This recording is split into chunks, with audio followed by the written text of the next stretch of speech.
This could be good for me. Lately I was feeling like I need a purpose. But when you talk to me. Halo anak-anak, hari ini kita akan belajar tema 6, subtema 1, pembelajaran 4, muatan bahasa Indonesia, IPS, dan PPKN. Perhatikan gambar berikut dengan seksama. Coba kalian perhatikan dulu ya. Pernahkah kalian melihat gambar tersebut? Gambar tersebut merupakan pesan kepada masyarakat dalam bentuk papan iklan layanan masyarakat. Gambar tersebut memiliki pesan dan informasi bagi pembacanya. Nah, di sini adalah pesan layanan masyarakat tentang hal yang dilarang dalam membuang sampah sembarangan. Nah, karena sungai adalah bukan tempat sampah, jadi kita tidak boleh membuang sampah di aliran sungai karena bisa menghambat aliran sungai. Nah, apa saja sih dampak interaksi manusia dengan lingkungan? Manusia merupakan bagian dari lingkungan alam. Tidak hanya untuk tempat tinggal, lingkungan alam juga menyediakan sumber daya alam yang dapat digunakan manusia untuk memenuhi kebutuhan hidupnya.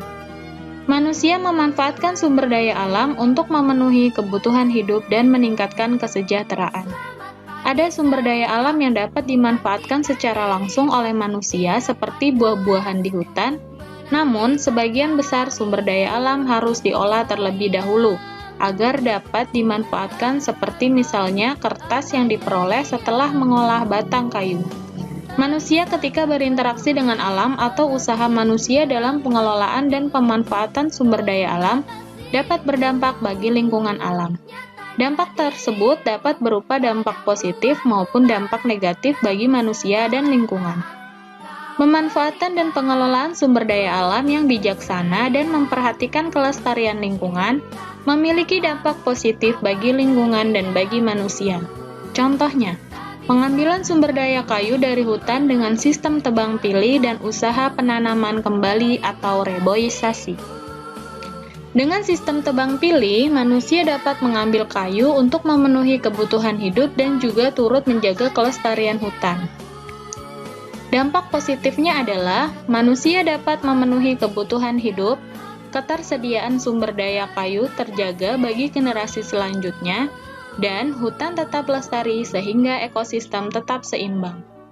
Namun, saat ini banyak manusia yang mengambil dan memanfaatkan sumber daya alam dengan tidak bijaksana dan tidak memperhatikan kelestarian lingkungan. Misalnya, penebangan dan pembakaran hutan untuk keperluan pembukaan lahan dan pemukiman.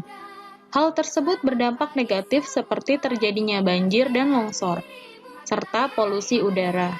Perilaku manusia yang tidak menghargai lingkungan seperti membuang sampah sembarangan, merusak tanaman, dan membakar sampah juga berakibat buruk bagi lingkungan.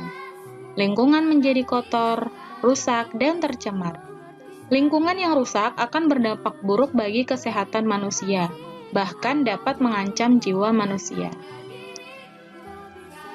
Nah, apa saja sih yang telah kalian baca pada teks di atas? Nanti kalian tulis pemahaman kalian dalam bentuk bagan seperti berikut. Kemudian, tuliskan kata-kata kunci tiap paragraf yang kalian anggap penting. Nah, kalian nanti tulis judul bacaan, kemudian apa yang kalian pahami di paragraf 1, lalu tulis kata-kata kuncinya ya, sampai paragraf 4. Setelah melengkapi bagan di samping, ceritakan kembali dalam bentuk tulisan. Kemudian, kalian menulis penjelasan dengan kata-kata baku yang tepat di buku tugas kalian. Nah, selanjutnya, tugas yang kedua adalah mengamati interaksi masyarakat di sekitar kalian terhadap lingkungan alam dan pengaruh negatifnya. Lalu, setelah mengamati, kalian tulis hasil pengamatan kalian dalam bentuk tabel seperti berikut. Nah, misalkan kegiatan interaksinya menanam pohon.